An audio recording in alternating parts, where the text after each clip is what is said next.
Bom dia a todos, bem-vindo ao Construindo Valores, o podcast de ESG e Construção Sustentável da Straubo Junqueira. Hoje a gente está aqui com a Flávia Lourenço, ela é arquiteta, sócia executiva e head de arquitetura da MW Arquitetura, onde ela atua na área de liderança de equipes, no desenvolvimento de projetos corporativos, tanto educacionais quanto institucionais. Ela tem mais de 15 anos de experiência, participou da concepção e implementação de vários projetos, tanto de empresas nacionais, multinacionais. Isso inclui escritórios corporativos, centros de inovação, planos diretores, né, escolas, universidades, enfim, então tem um portfólio bem vasto. Ela é formada em arquitetura e urbanismo pela Universidade Anhembi Morumbi e ela possui pós-graduação em gerenciamento de projetos pela FGV. Ela complementou ali a sua formação com cursos voltados à criatividade, inovação, bem-estar e sustentabilidade, incluindo sua atuação, né, como Fitwel Ambassador e formações na área de construção sustentável. E ao longo da carreira, né, ela também participou de iniciativas de impacto social, trabalho voluntário, experiências ali que ampliaram a visão dela sobre o papel da arquitetura na transformação das cidades e qualidade de vida das pessoas. E hoje ela se dedica na criação de espaços que conciliam estratégia, cultura organizacional e experiência dos usuários, né, que utiliza a arquitetura como ferramenta para promoção de ambientes mais eficientes, adaptáveis e sustentáveis. Então, bem-vinda, Flávia, a gente está muito feliz com a sua Uau, presença. bem-vinda. E a gente queria perguntar então um pouquinho mais, né, para você se apresentar. Apesar de eu já ter falado um pouquinho de você, eu queria que você falasse sobre você e sobre a MW Arquitetura também, um pouquinho da atuação de vocês, para as pessoas conhecerem mais vocês aqui. Claro, bom, primeiro, muito obrigada por esse convite. Estava aqui falando que é um tema super relevante, né? Sustentabilidade como um tema amplo, como ele é. A gente gosta de falar sobre isso, a gente nem sempre tem oportunidade, então estou muito feliz aqui de estar representando a MW para falar de um tema tão interessante e relevante, né? A gente aqui na MW somos um escritório de arquitetura, né? Atuamos com, como você bem apresentou aí, com empresas, instituições. Isso quer dizer que a gente faz projetos realmente muito alinhados à estratégia, né? Mas antes de falar em estratégia, eu acho que a arquitetura, né, ela sempre foi sobre usar melhor os recursos, né? Então, quando a gente se forma lá atrás, a gente faz o curso, a primeira coisa que a gente aprende é realmente como usar os melhores recursos naturais, né? Luz, ventilação, materiais, ocupação dos espaços. Então, acho que esse é o ponto de partida que todo arquiteto tem, né? E depois isso foi se transformando e tendo mais ênfase, mudando de termos e tudo mais. Mas a arquitetura, é, é, como base, ela já tem, né, a sustentabilidade dentro dela. Então, acho que isso é um ponto muito importante, né? Deveríamos sempre pensar nisso. Acho que é um ponto base. E aqui na MW a gente tem, enfim, 35 anos de. Esse ano a gente faz 35 anos, né, de empresa.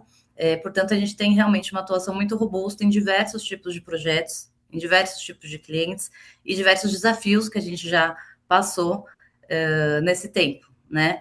E a gente percebeu, em toda essa experiência, que as decisões que a gente toma nos projetos, né, o projeto corporativo, institucional, eles são muito rápidos. Então, a gente, em um ano, a gente tem vários projetos que são executados já, a gente começa, termina e a obra já começou e terminou também. Então, a gente consegue acompanhar esse ciclo de vida rapidamente, né? E a gente percebeu, então, que na atuação de projetos corporativos, as decisões que a gente toma em projeto impactam diretamente o consumo de energia, o bem-estar das pessoas, a longevidade dos ambientes, né? E isso sempre foi presente. A gente acabou percebendo que começou a ficar mais em pauta quando virou um tema econômico, né?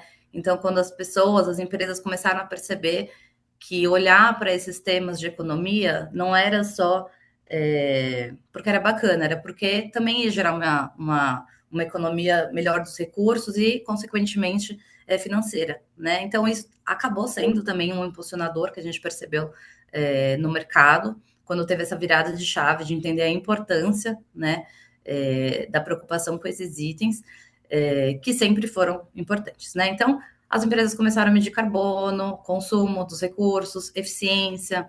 A gente já trabalhou com projetos em que a gente conversou muito sobre eficiência energética para decisão de materiais de fachada, qual que seria o sistema de ar-condicionado, né? Quais são as decisões que a gente toma dentro de um projeto, de ter janelas que são operáveis ou não, para ter uma eficiência melhor ou não do ar-condicionado, né? Ou qual que vai ser o sistema de geração de energia, né? Então, tudo isso, acho que foram temas que passaram por alguns projetos que a gente já teve atuação. E eu acho que uma coisa relevante também, apesar de agora já fazer alguns anos que a gente já está no pós-pandemia, né? Eu acredito que houve sim um impacto pós-pandemia na visão de como as pessoas enxergam o espaço, né? Isso eu estou falando, claro, de um recorte um pouco mais aqui em São Paulo, né? Mas a gente percebeu que o híbrido pós-pandemia escancarou que o espaço ocioso também é um desperdício, né? Então Verdade. a gente começou a notar que as empresas começaram a se mobilizar para falar, pô, como que eu posso usar mais do espaço, né? Ainda mais em São Paulo, que o espaço, o metro quadrado é caro, né? Então, como que eu posso aproveitar mais do espaço para que nem isso seja desperdiçado, né? E aí começou a ter uma pauta muito forte de flexibilidade no uso dos espaços. Então, eu acho que todos esses fatores aí, inclusive a flexibilidade e a dinâmica do uso dos espaços nesses últimos anos, também tem a ver com sustentabilidade, né? Porque acho que a sustentabilidade a gente tem a questão material, né? Mas tem a questão de conforto, tem a questão humana e tem a questão de governança. Então, acho que nesse tema do uso dos espaços também é algo que a gente notou uma otimização, né? Nos projetos que a gente tem feito. Uma dúvida, Flávia, que você falou dos espaços ociosos, eu fiquei curioso agora. O que que seria um espaço ocioso? Eu queria entender assim um pouquinho mais assim quando você fala sobre isso. É uma coisa, por exemplo, que a empresa define isso ou não? É um tipo de ambiente que vocês já têm ideia que aquele espaço ele pode ser melhor aproveitado de alguma outra forma? Eu acho que tem duas situações, né? Quando a gente vai fazer uma reforma de um espaço existente, né? A gente vai ver as pré-existências ali e vai analisar, fazer uma imersão, analisar, entender como está sendo aquele uso. Muitas vezes são feitas visitas, imersões em loco, em que a gente fica lá acompanhando como está sendo o uso do espaço para levantar esse dado, né? Muitas vezes ele já vem, né, do cliente, do usuário, fala assim, tem esses espaços que, putz, a gente usa 2 vezes por ano, né? E tem espaços que a gente vai projetar do zero e que a gente já concebe de uma forma diferente. Que espaços são esses, né? Essa pergunta. É, a gente notou uma mudança quando a gente começou a tentar evitar ter espaços ociosos, é, na característica que os espaços tinham quando a gente fala de espaços individuais e espaços coletivos. A proporção de espaços individuais diminuiu muito e a proporção de Sim, espaços coletivos faz aumentou. sentido. Então, a gente teve uma mudança, por exemplo, na forma como os escritórios se organizam, em um exemplo claro, salas fechadas para gerentes ou diretores, né? Hoje em dia tem muito menos, né? Porque essas Sim. salas, se a gente for ver aí uma métrica de metro quadrado de ocupação por pessoa, ela ocupa um espaço enorme para uma pessoa apenas usar para trabalho, né? E quando o trabalho se tornou mais híbrido, nem sempre aquela sala estava sendo ocupada todos os dias. Então, essas salas, num caso de reforma, por exemplo, foram transformadas em salas de reunião, em que Sim. toda a equipe poderia utilizar daquele espaço e, eventualmente, alguém poderia trabalhar também, né? E também tem espaços maiores que a gente notou isso. Então, grandes salas de eventos, uma grande sala de reunião, por exemplo, né? Aquelas salas de conselho, de reunião do board, que é para caber 20 pessoas. São espaços necessários para a empresa, existem momentos, sim, que as pessoas têm que se reunir em grande quantidade na empresa, é, mas essas salas passaram a existir muito mais como espaços flexíveis. Então, elas podem ter uma formatação ali de mobiliário que se adapta para ter uma reunião de 20 pessoas numa sala grande, ou essa sala pode se dividir em 3 salas, todas as mesas se separam e elas viram 3 salas de reunião para o uso do cotidiano do dia a dia, né? E isso envolve não só mobiliário, mas decisões civis também, né? De ter essas divisórias retratas e tudo mais, mas também da tecnologia. A gente tem que prever uma tecnologia flexível ali, muitas vezes interligada a uma automação, né? Para controlar o sistema de ar-condicionado, áudio, vídeo, iluminação. para que ela funcione dessa forma flexível, né? Então, é um sistema mais sofisticado, mas que ele permite uma otimização do uso do espaço. E acho que até um parênteses aqui, quando falo de automação, é algo que a gente tem visto que casa muito bem quando a gente traz também, dentro do projeto, os parâmetros de sustentabilidade, né? Quando a gente trabalhou com alguns projetos em que a gente teve certificação, né? A certificação ela tem um rigor documental maior, né? A gente pode incluir sustentabilidade de várias formas no projeto, mas a certificação ela exige que a gente tenha a documentação e os dados ali sendo medidos. Então, a gente consegue prever um sistema de automação com medidores dentro dos ambientes para levantar qual que está sendo a ocupação daquele ambiente durante o ano, né? Quantas pessoas estão usando, qual que é a ocupação diária, a sala está ficando mais vazia, o ar-condicionado pode ser dimensionado ali para aquele momento com mais ou menos gente, né? Como está o CO2 ali dentro da sala? Então, esses medidores dentro desses espaços de uso coletivo têm tido uma conexão muito forte quando a gente fala aí de alguma certificação também. Legal. Até ia pegar esse gancho aí né, falando um pouco de sustentabilidade e certificação. É, na experiência de vocês, vocês sempre trazem opções de sustentabilidade independente de certificação? Ou vocês recomendam a certificação para o cliente, ou é o cliente que chega com a demanda da certificação, independente da certificação, se for mesmo uma recomendação de vocês ou uma demanda do cliente, vocês já têm essa premissa de incluir diretrizes de sustentabilidade? Conta um pouquinho da experiência de vocês com isso. Eu acredito que sim, tá? Eu acho que a sustentabilidade nos projetos que a gente faz, ela deixou de ser um item de projeto, ela passou a ser um item de estratégia, né? Uma estratégia de negócio. E, e quando a gente pensa, né, naqueles conceitos que eu estava comentando que a gente aprende na faculdade, sustentabilidade, de como usar melhor os espaços e tudo mais, a gente, em uma dose ou outra, a gente acaba trazendo para todos os projetos, né? Existem clientes que estão mais abertos a gente ser um pouco mais arrojado, né, em escolhas. O que isso quer dizer, né? Às vezes a gente tem, acho que na construção civil, no geral, um item muito forte de sustentabilidade é a gente reaproveitar o que já existe, né? E isso é um item super debatido em cada projeto, né? Porque realmente tem projetos que os clientes querem simplesmente fazer tudo novo, 100%, né? Vamos jogar tudo isso fora e vamos começar uma folha em branco. E tudo bem, eu acho que aí são projetos que também vão traduzir um espaço diferente que não permite que algo seja reaproveitado. Mas a gente sempre faz esse questionamento, essa provocação, né? Podemos reaproveitar algo que tem aqui? A gente está disposto, né, a avaliar o que existe, avaliar os itens de mobiliário, de estrutura, o que já existe, para ver se isso pode ser revertido em algo a ser reaproveitado no projeto. Então, acho que essa é uma primeira provocação quando a gente está falando de reforma, né? É, então, acho que esse é um primeiro ponto. E é A questão fundamental, né? É difícil às vezes o cliente Sim. aceitar isso, né?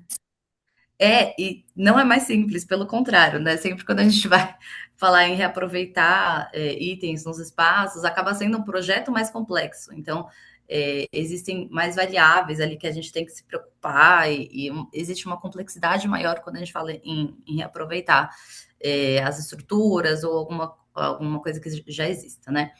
Agora, quando a gente está num momento um pouco mais estratégico, no início, na concepção, é uma oportunidade muito boa. Ali a gente consegue ter uma atuação e uma sugestão de como o processo do projeto pode seguir, independente da certificação, de forma mais sustentável desde o início, né? Então, a gente já trabalhou com empresas multinacionais em que elas têm gages já muito fortes de sustentabilidade, em que eles trazem já manuais de como as coisas como as especificações devem ser feitas, o que deve ser pensado, quais que devem ser as linhas de raciocínio, o que deve ser, quais que devem ser os sistemas, e às vezes são guides tão fortes, né, de empresas farmacêuticas, tecnológicas, tal, que eles não sentem a necessidade de ter o selo da certificação. Mas tem outras empresas que estão buscando a certificação como uma validação de todo o esforço que exige por trás disso, né? Porque fazer um projeto sustentável do começo ao fim exige um esforço, né? Quando a gente fala sustentabilidade, tem a parte física, estrutural, em que a gente tem as escolhas dos materiais, dos sistemas, mas também tem a parte que vai para o bem-estar e que ela é muito dos processos da empresa, né? Como a empresa vai introduzir processos que gerem bem-estar ao usuário, né? Como que a gente vai fazer um projeto que fomente que as pessoas andem pelo bairro, conheçam o que tem em volta ali na região. Então, existe uma questão processual que exige um esforço grande. Então, a empresa está disposta, ela acredita em desenvolver um projeto assim, e o selo vem ali como uma validação, tipo, conseguimos, né? Eu acho que é um É, ponto importante. é Então, uma a terceira gente parte, né? Validando aqui todo o esforço que foi realizado, né? exato. Então, tem um caso muito curioso que a gente acabou trazendo todos os conceitos que ali que eu tinha acabado de fazer o curso ali de Fitwel Ambassador e a gente já tinha ali uma bagagem de alguns outros projetos sustentáveis que a gente já tinha feito, mas foi um cliente que ele trouxe um briefing assim totalmente em aberto. Ele chegou na gente e falou: bom, eu quero ter um escritório novo, mas eu não sei aonde, né? Eu não escolhi o espaço ainda, nem que tamanho e nem o que eu quero que tenha dentro. E a gente falou, poxa vida, o que a gente vai fazer com esse cliente? Ele ainda não decidiu nada, né? E apesar de ser um grande desafio, a gente viu como uma ótima oportunidade de falar, bom, e se a gente pegar todos esses conceitos que seriam importantes, que a gente às vezes não tem oportunidade de estar ali presente, né, nesse momento tão inicial, e apresentar para ele como diretrizes, né, de para onde ir, que tamanho ter, o que buscar. E a gente fez isso. Então a gente pegou os conceitos de que bairro que seria interessante, quais raios de distâncias, o que seria legal ter próximo ali do bairro para procurar um imóvel que atendesse as pessoas que quisessem conhecer coisas perto, que tivesse um transporte público, que tivesse alimentação. Então a gente começou pela inserção na cidade, né? Que lugar que seria interessante, que é propício, que é confortável para as pessoas irem. Então, isso a gente avalia vários aspectos. Depois, dentro do prédio, o prédio tem vestiário, bicicletário, se possível, o prédio tem varanda, né, dentro do espaço de trabalho. Ele pode ter um pé direito duplo para permitir espaços com mais volume, com mais diversidade, com mais luz natural, né? Então, esses foram outros aspectos que a gente trouxe. E para dentro do projeto, a gente pensou, bom, era uma empresa de tecnologia, né? E que eles eram relativamente novos como empresa, mas eles tinham uma bagagem gigante de outras empresas que eles tinham adquirido ali naquele momento. Então, era uma empresa muito robusta, apesar de nova, e que eles tinham essa vontade de quase que ser um campus de inovação, né? Trabalham com tecnologia, mas querem ser um campus de inovação para fomentar eventos e renovação de conhecimento, enfim, que o espaço fosse um ambiente tanto de aprendizado como de negócios. Então a gente falou, pô, acho que um espaço como esse, para ter um número grande de pessoas, interessante que a gente consiga criar uma arena, algo do tipo, que tem espaços de colaboração junto com a tecnologia, né? Então a gente propôs uma série de ambientes flexíveis, com tecnologia, maiores ou menores, com alguns espaços de trabalho focados por algumas equipes, mas que permitisse todo esse espaço central, que seria de treinamento e inovação. E a gente fez isso num estudo preliminar, assim, totalmente conceitual, um projeto aí fictício, e pela nossa surpresa, eles falaram: adoramos, é isso mesmo que a gente quer, vamos em frente. Então, a gente, depois disso, auxiliou eles a escolherem o espaço e tudo mais, e eles seguiram todos os tópicos que seriam necessários para uma certificação. Acabaram não querendo a certificação no final, porque eles tinham outras prioridades no momento, mas eles seguiram todas as diretrizes. E em outro caso, teve um outro cliente, que é uma história mais curta, mas que foi uma grande empresa que estava indo ali para 3 lajes corporativas, numa torre nova e tal, também uma empresa de tecnologia, mais focada em consultoria, e que desde o início já sabia que queria certificação. Eles já estavam trabalhando, né, buscando essas qualidades e esses processos, essas definições do que seria ter um escritório sustentável. Isso veio desde o início como conceito, e não só sustentável nas escolhas de sistemas, mas para as pessoas também, né? E a gente está aí nos finalmente de conseguir uma certificação entre Gold e Platinum, acho que vai sair a Gold, mas que vai ser aí um momento de muita comemoração, porque foi bastante trabalhoso, mas também com certeza vai trazer muitas recompensas em tudo que a gente conseguiu implementar ali dentro do escritório. Muito legal. Essa certificação qual que seria? É o LEED ou WELL, Fitwel? Qual certificação vocês estão buscando lá? Lead, Lead. E lead. uma Legal. pergunta: você tem esses dois projetos, né? Você trouxe esses dois casos, um deles vocês trabalharam com conceitos de sustentabilidade, que, aliás, até um ponto interessante que você trouxe, que é o que a sustentabilidade, né? Pelo menos para escritórios, a construção sustentável pede, é você já pensar nisso antes até de você saber, né? Por exemplo, no caso do escritório comercial, para onde você vai, que edifício você vai ocupar, você fazer um estudo prévio para saber para onde você vai, porque tem vários conceitos dentro da sustentabilidade que são alinhados com isso, a parte de locomoção, aonde que está inserido o edifício, se tem infraestrutura, enfim, tal, etc. E aí a gente tem também o outro case que você trouxe, que é justamente sobre a empresa que ela já queria a certificação e vocês acabaram, né, trazendo toda a certificação e tudo mais, estão concluindo o processo.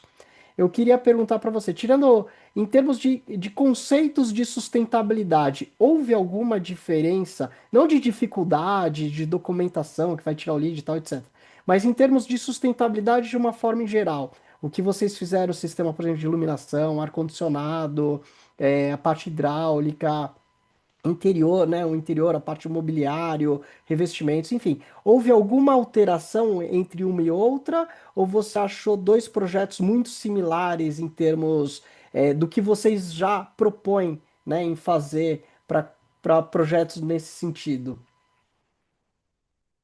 Olha, eu diria que tem uma diferença grande, sim.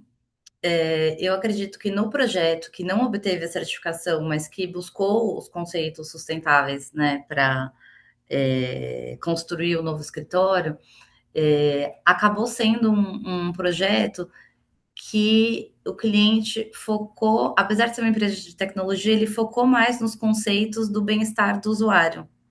Então, é quase como se fosse por um viés da certificação do Fitwell, né? Então, Interessante. a gente teve escolhas de materiais, né? A gente usou chapas recicladas, a gente teve algumas escolhas de materiais mesmo que aparecem na marcenaria, no forro, então são escolhas físicas, mas o conceito para o cliente ele acabou ficando muito forte na parte do Fitwell. Já no que a gente está implementando o cliente que já tinha a decisão tomada, que já tinha escolhido um edifício AAA, que já tem a certificação LEED do próprio edifício Gold, né, tal, foi um processo muito mais robusto em infraestrutura. Então, nesse processo da implementação do escritório de 3 andares, a parte de automação vinculada aos sistemas de ar-condicionado, iluminação, medidores dentro das salas e tudo mais, foi muito mais robusta. Então, a gente teve um trabalho, como se fosse um trabalho técnico muito mais robusto nessa opção da certificação LEED, e que foi um grande desafio, porque além de todas as infraestruturas de certificação, de sustentabilidade, né, para dimensionar os sistemas corretamente, passar toda a infra que precisava para a automação acontecer, também tinha muita tecnologia nos ambientes, né? Então, é um projeto muito robusto em termos de infra, o que passa lá no entreforro, o que passa no entrepiso, em termos de compatibilização, a gente teve uma equipe multidisciplinar muito robusta, todos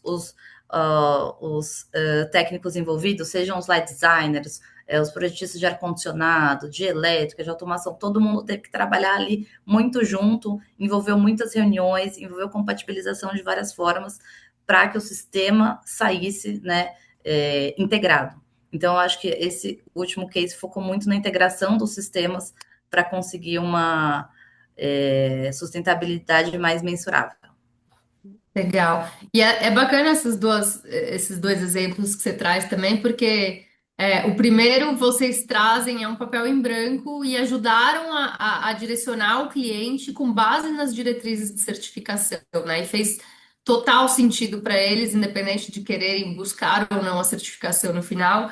A gente vê que essas métricas e essas diretrizes de certificação efetivamente trazem benefício né, na prática estão alinhados ali com o objetivo final do cliente. Então, foge um pouco, né, ou corrobora o discurso de que sustentabilidade, certificação, saúde e bem-estar são práticas reais e que trazem benefício, né? Não é só um selo que você vai colocar ali na parede, desde que, óbvio, você parta da premissa do D0 do projeto já incorporando essas estratégias, né? Então, no final, o projeto ele teria capacidade total de ser certificado, né? Então, foi um projeto certificável, porque adotou todas essas estratégias, mas no final, por alguma questão de, sei lá, estratégica do cliente ou financeira, ele decidiu por não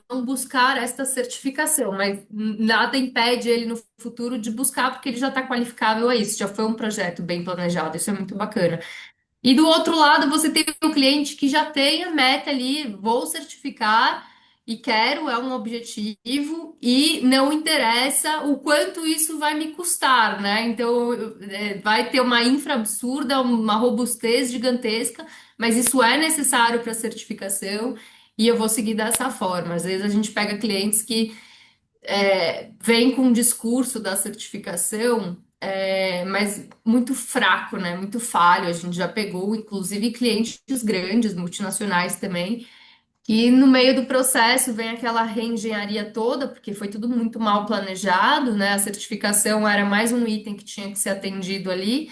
Mas aí, quando eles começam a perceber que vai custar muito mais caro do que eles imaginavam, porque tem toda essa robustez, tem toda essa infraestrutura por trás, são itens que muitas vezes são obrigatórios a certificação, aí eles vão lá e eles cortam. Porque isso, na verdade, acaba não estando presente na cultura da empresa, né? Então, esses dois casos que você cita, eu acho que fica bem claro o quanto que a cultura da empresa compra a ideia, entende que a certificação, a sustentabilidade, a saúde e bem-estar são positivas para os negócios deles. Muito, muito bacana isso.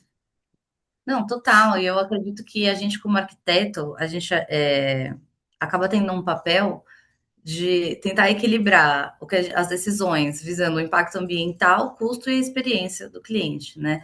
E isso passa exatamente por isso que você falou, de mostrar que sustentabilidade não é só custo adicional. Então a gente acaba tendo um papel ali de, não vou dizer, não é educador, né? Mas de conversa, de explorar mais o assunto, né? De explorar os resultados, os desdobramentos, o que de fato significam as decisões que estão sendo ali tomadas. Porque, de fato, muitas vezes o cliente não pede sustentabilidade, mas ele pede eficiência, ele pede flexibilidade e ele pede redução de custos, né? E muitas. E na verdade são todas premissas de sustentabilidade, né? Exato, exato. Então, é muito mais uma questão cultural, né? De às vezes não olhar só para o custo imediato, mas para o custo a longo prazo, para a operação, não só para a implementação, né? Que eu acho que essa discussão é saudável entre o papel do arquiteto ou do consultor quando a gente é envolvido, principalmente logo no início, né? Às vezes a gente não é envolvido numa fase tão preliminar, e também dá para ter decisões sustentáveis ali no meio do processo.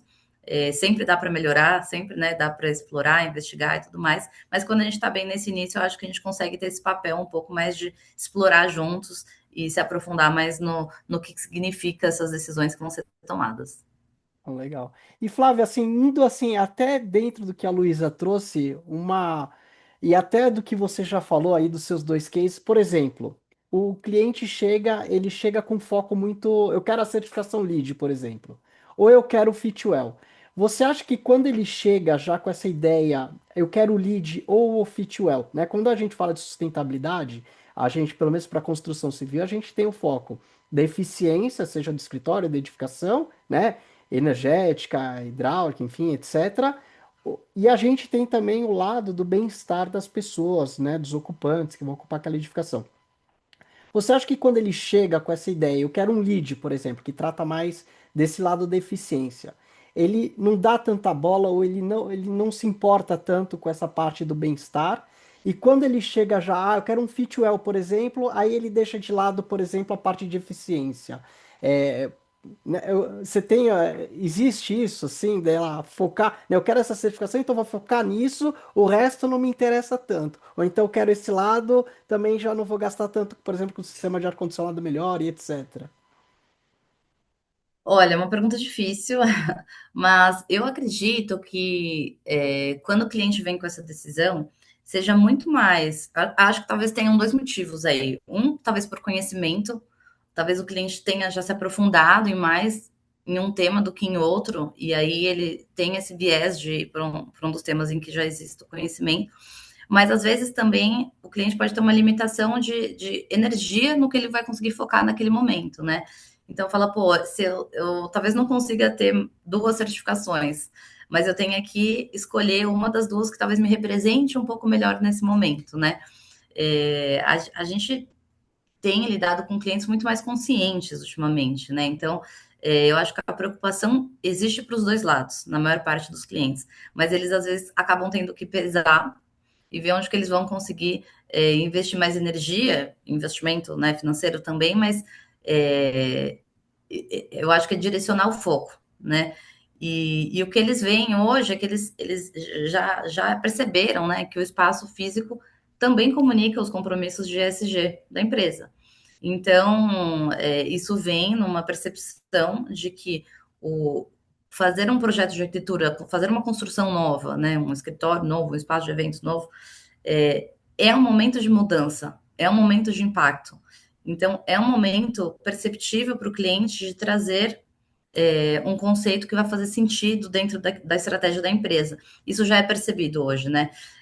Então eu acho que é muito mais nesse sentido, de dosar a energia, não necessariamente de menosprezar uma das duas importâncias ali, mas de ter que escolher qual que vai ser a do momento, a da vez, talvez, né? Mesmo porque o cliente não, né, não é do ramo da construção civil, né? Muitas das vezes, e ele não sabe, às vezes, dizer, né, o que que é.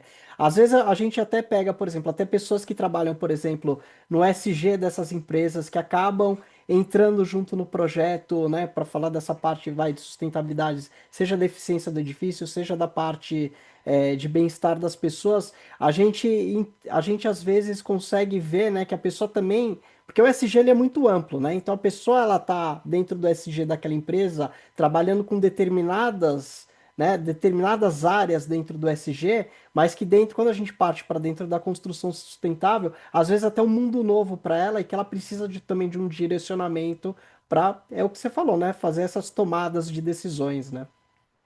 Total, e eu percebo também que tem uma questão de normativa envolvida, né? Eu acho que todo mundo, todos os projetos, todos os clientes vão atender as normas que estão ali dentro do Código de Obras, bombeiros, de acessibilidade, né, de normas do trabalho, e muitas vezes algumas dessas normas que a gente já tem implementadas, elas vão num caminho de bem-estar do usuário, né? Então eu tenho que ter ergonomia, eu tenho que ter um conforto mínimo, eu tenho que ter acessibilidade.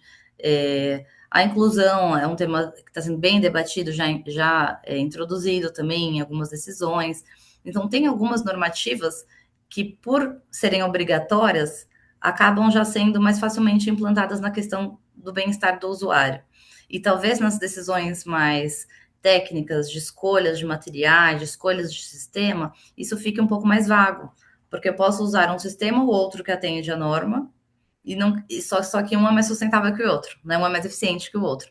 Então, talvez a questão da normativa, às vezes, acabe direcionando essa escolha. E até é importante, talvez, uma reflexão de que se a gente deveria ter normas um pouco mais Rígidas, talvez. rígidas, exatamente, quando a gente fala de eficiência. Porque aí talvez isso ajudasse com que as É. coisas naturalmente, né, as decisões fossem tomadas nesse sentido. Exato. Eu sempre falo isso, dou muito exemplo, uma coisa muito simples com relação à água, né? Hoje você pode consumir a água que você quiser, é livre consumir água. E uma das formas, né, desde que você pague a conta no final do mês, claro, mas uma das formas mais eficientes de reduzir consumo de água é implementar equipamentos metais, né, e válvulas economizadoras, e hoje não existe uma obrigatoriedade de ninguém fazer isso. né? Então, Sim, se sim. viesse uma diretriz top-down, olha, a partir de hoje, novas construções têm que ser entregues, ou os fabricantes não poderão colocar no mercado equipamentos, né, que passem do consumo de água X. São coisas simples que, às vezes, infelizmente, no contexto cultural que a gente vive, só funcionam, né, se vierem top-down, vierem como até como uma questão punitiva aí, né? Mas a gente tem que fazer o nosso trabalho e conscienciar os clientes nesse sentido, porque não dá para ficar esperando também que essas definições venham e a gente não faz nada, né? E vocês têm algum perfil assim de clientes que buscam mais por isso, né? Ah, são os mais de tecnologia, o financeiro, corporativo, Farmacêutico. multinacionais, farmacêuticos, quem tem algum perfil mais claro, assim, que vocês sabem que quando aquele cliente entra, aquilo lá já vai ser obrigatório, ou não, ou tem aqueles que vocês já falam, puta, esse realmente não vai querer nada, porque não tem nada, né, o perfil dele, eles não querem, enfim, tem alguma percepção assim? Olha, eu acho que sim.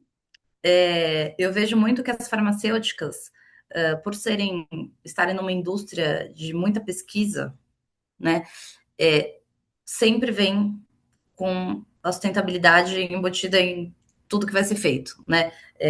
As multinacionais têm diretrizes muito claras de sustentabilidade, rigorosas, é, muito bem detalhadas, né? Teve um projeto que a gente fez para um cliente nosso, uma farmacêutica, que a gente fez diversos projetos aqui no Brasil, na América Latina, e ele acabou nos levando para fazer um projeto na Grécia, né? E aí foi logo antes da pandemia, e foi um desafio enorme, né? Porque a gente tem a cultura da empresa, a gente já conhecia, né? E cada projeto a, tem um trabalho muito importante em entender onde está inserido, né? Entender a cultura da empresa, entender a cultura local das pessoas que vão usar o espaço. Isso é sempre uma premissa. Então, quando a gente pensou, a gente já fez alguns projetos internacionais, né? Mas quando a gente pensou lá no projeto na Grécia, a gente falou, puxa, a gente não tem como fazer nada antes de é, conhecer quem vai ocupar. Era um retrofit de um prédio de 7 andares, o prédio inteiro, né? O fit-out também, a parte de fachada também, a parte da implementação de um grupo gerador, e tinha uma parte também de eficiência do sistema de ar-condicionado que estava sendo trocado. Então, foi um retrofit completo de um prédio. E antes da pandemia, fomos para lá fazer uma imersão. E ficamos lá uma semana conversando com pessoas da organização de todos os níveis, de todas as áreas, diretoria, colaboradores, ali entendendo como que aquele espaço estava sendo utilizado. E o edifício, que era um edifício monousuário, ele tinha a característica de estar todo segmentado em salas fechadas. Então a gente sempre chegava por corredores escuros, entrando em um monte de salinha fechada, né, com janelas pequenininhas, né, o pé direito um pouco baixo, então parecia que estava num caixote ali dentro e tal. E a Grécia tem uma proximidade com o mar muito grande, né, ali, e existia um terraço que não estava sendo utilizado ali no que a gente chama no rooftop, né.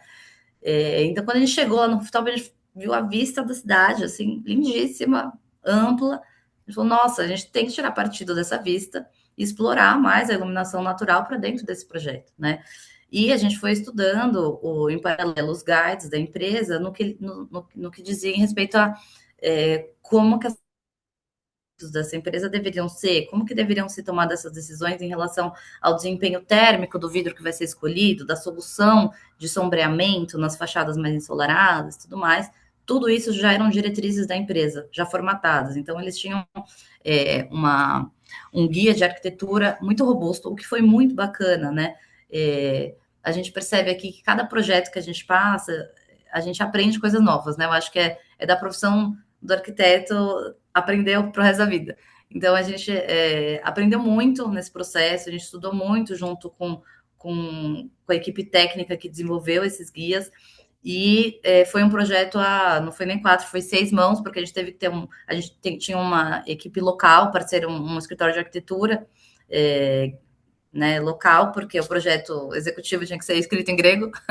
Então, a gente teve essa troca aí, que então teve a questão da cultura ser diferente, a questão da língua, né, da gente ter que se comunicar em uma língua diferente, e de estar fazendo uma transformação completa de um edifício em outro país. E aí voltamos dessa imersão, animadas, todas as ideias, tinham feito um monte de croquis, a gente estava lá na plena cocriação, bem quando explodiu a pandemia. Voltamos, pandemia instaurada, não conseguimos mais voltar para lá. Todo o resto do processo foi feito remotamente. E deu super certo. Foi no momento que todo mundo teve que se adaptar, como se comunicar digitalmente, distância. Fizemos vários calls, vários workshops online mesmo, né? É, e foi um projeto muito rico em detalhes, né? Então a gente criou um conceito de que era um edifício que era uma pedrinha, né, sólida ali, sem meio inóspita, e a gente pensou em como deixar esse edifício mais vivo, né? Como trazer vida para um edifício que antes estava inóspito. Lapidar a pedra. Exatamente, né? Criar uma rachadurinha ali para nascer uma plantinha, né? Então, a gente nasceu desse insight inicial, e a primeira coisa foi abrir as fachadas, né? Abrir os vãos, fechar onde precisava também, porque tinha uma fachada que tinha uma incidência solar muito alta, né? Então, a gente deixou uma das fachadas um pouco mais fechada, a gente criou um brise de sombreamento, que era um elemento vazado, na verdade, com uma trepadeira, e nas duas fachadas principais a gente abriu mesmo e criou um brise especificamente para criar sombra no sol mais forte, mas ele permitia que entrasse muita iluminação, com prateleiras de luz também.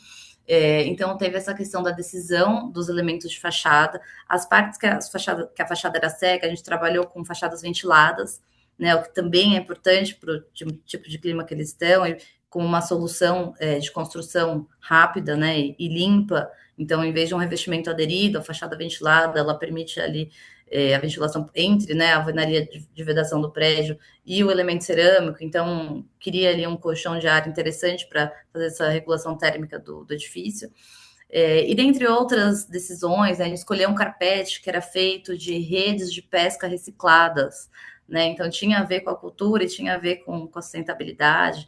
Então, e aí o projeto se construiu, a reforma aconteceu durante todo o período da pandemia, e eu diria que esse foi um processo que a gente teve ali na pele, toda a sustentabilidade de uma empresa farmacêutica que tem guias rígidos, né? E que foi muito rica em aprendizado, em resultado também ficou muito bacana. Então, acho que a indústria farmacêutica, a gente tem outros clientes que são da indústria farmacêutica e todos têm essa questão de trazer a sustentabilidade. Então, acredito que sim, a indústria farmacêutica seja um dos tipos de clientes que focam mais em sustentabilidade, mas também percebo que empresas de tecnologia têm focado também, né? Eu acho que hoje está muito em pauta a questão dos centros de processamento de dados, né? Qual é o impacto ambiental que eles causam, mas por serem empresas que estão muito à frente, pensando na pesquisa e inovação, já perceberam que é algo que tem que ser pensado e tem que ser resolvido e tem que ser trazido uma solução sustentável, não só para o escritório, mas também para esses ambientes de apoio que permitem que a inovação e a tecnologia aconteça, né? Então, eu acho que são esses dois tipos de clientes que a gente tem notado que já vêm com a tecnologia já mais embarcada, já mais com conhecimento mais robusto sobre o tema. Muito legal, Flávia.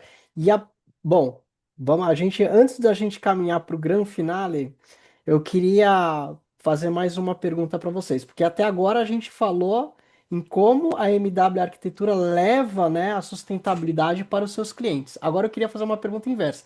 Como que a MW Arquitetura ela trabalha com a sustentabilidade, né, com SG internamente? Vocês têm algumas práticas de SG, vocês têm algumas coisas que vocês fazem, aí visando mais vocês mesmos, a parte interna de vocês.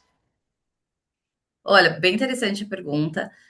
A gente, como escritório de arquitetura, né, não temos essa robustez de empresas internacionais com esses guides, então a gente costuma trabalhar com sustentabilidade no geral aqui com ações do dia a dia, né? Então a gente tem, por exemplo, uma área aqui específica para amostras em relação com novos fornecedores. Todo mês a gente busca trazer novos fornecedores que tragam algum tipo de solução de materiais que tenham um ciclo de vida bem rastreado, né? Então, toda vez que a gente vai trabalhar com materiais novos, introduzir novos fornecedores de piso de carpete, vinílicos, a gente busca uma documentação robusta. Então, a seleção que a gente faz de materiais que a gente especifica passa por um crivo de o conhecimento e documentação de que aqueles materiais têm um mínimo de sustentabilidade ali embarcados, né? Pelo menos com o tipo de material, com o tipo de rastreabilidade do ciclo de vida, de emissão de carbono e tudo mais, né? Sempre que possível, a gente tenta fomentar a indústria nacional.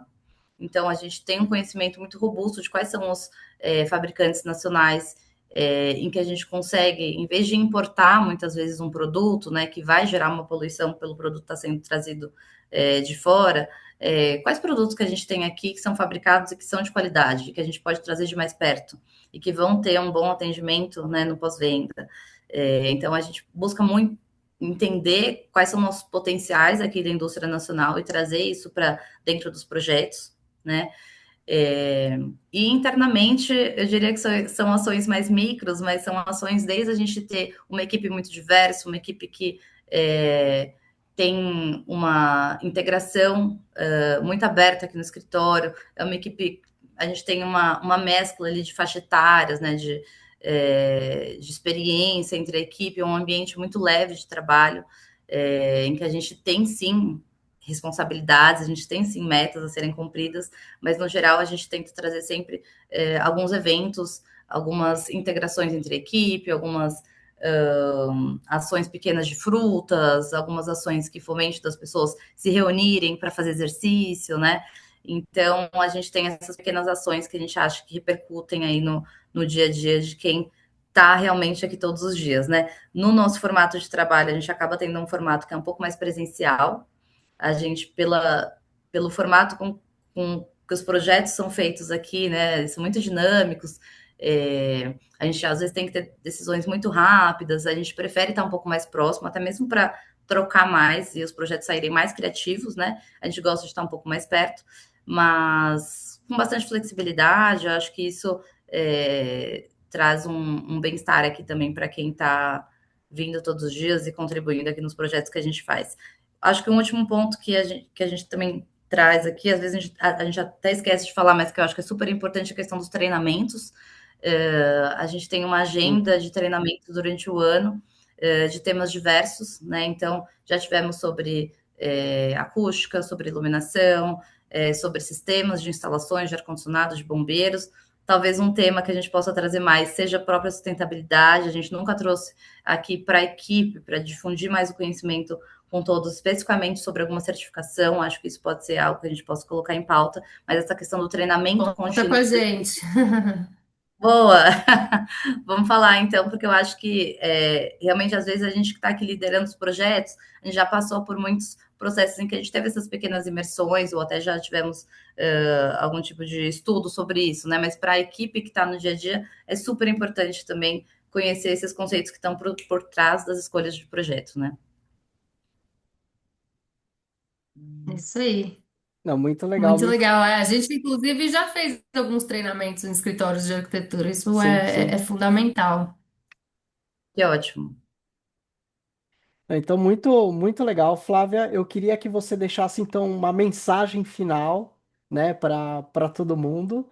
E foi muito legal a nossa conversa. Queria agradecer aqui já de início aqui a sua participação. Foi excelente. Acho que tem conversa para mais, enfim, mais Se algumas deixar horas. por muitas horas. Com certeza.